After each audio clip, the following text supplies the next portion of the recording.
আসসালামু আলাইকুম। শুনছেন সংবাদ শিরোনাম। ট্রেনের রানিং স্টাফদের কর্মবিরতিতে ব্রাহ্মণবাড়িয়ায় রেল যাত্রীদের দুর্ভোগ। এখন শুনবেন বিস্তারিত। মধ্যরাত থেকে বাংলাদেশ রেলওয়ে ট্রেনের রানিং স্টাফরা বিভিন্ন দাবি দাওয়া নিয়ে কর্মবিরতি পালন করছে।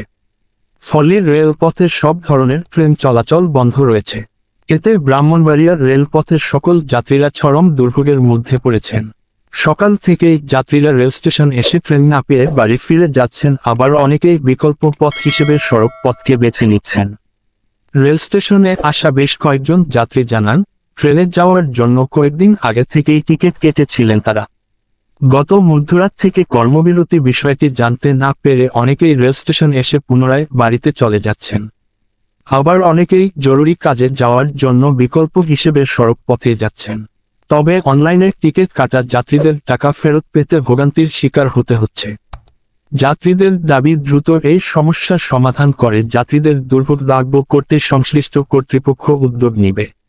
কর্মবিরতিতে থাকা রানিং স্টাফরা জানান, তাদের দাবি আদায় না হওয়া পর্যন্ত অনির্দিষ্টকালের কর্মবিরতি চলমান থাকবে।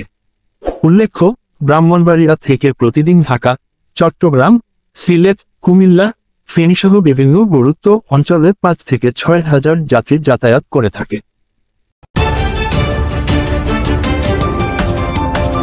ব্রাহ্মণবাড়িয়া 24.news